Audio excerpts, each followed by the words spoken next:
ça causerait rien. Je ne sais pas comment le tourner, Peut-être tu plus vois, que mais dire à cause. en tout cas, sûr qu'il y aura peut-être Ouais. des répercussions, en tout cas si on l'utilise trop Exactement. seul, sans l'expertise, justement. Exactement, parce que on a des conditions, des clauses qui sont obligatoires, etc. Après, voilà, ça existe des praticiens qui n'ont pas l'habitude de faire des beaux commerciaux, on le voit, hein, sans citer, il y a des fois des experts comptables qui font des beaux commerciaux, on le voit tout de suite, parce qu'ils ont oublié la moitié des clauses qui sont obligatoires, et ils ont pas expliqué ce que l'implication. Moi, j'ai un client qui est venu me voir, on a un bail meublé commercial, très bien, possible, on regarde un peu. Il me dit, je vais refaire ça, mais pour 4 mois. On peut Oui. pas. On peut pas. Ouais, mais le comptable il a dit que je pouvais, etc.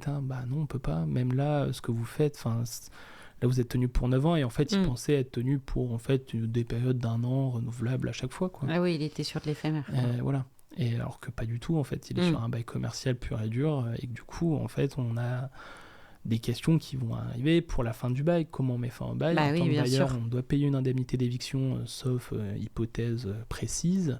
Le preneur, donc il a le droit à cette indemnité d'éviction. C'est quand même beaucoup. On parle quand même souvent de 100 000 euros, etc. Ou minimum 50 000 euros à verser au preneur pour l'évincer.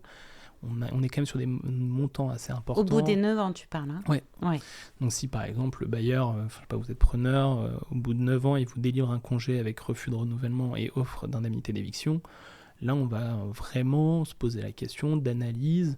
On a un fonds de commerce, est-ce qu'on peut le déplacer ou non? On va se poser une ribambelle de questions et après on va faire chiffrer ça par des experts. Mais du coup, ça a des vrais impacts quand Bien sûr.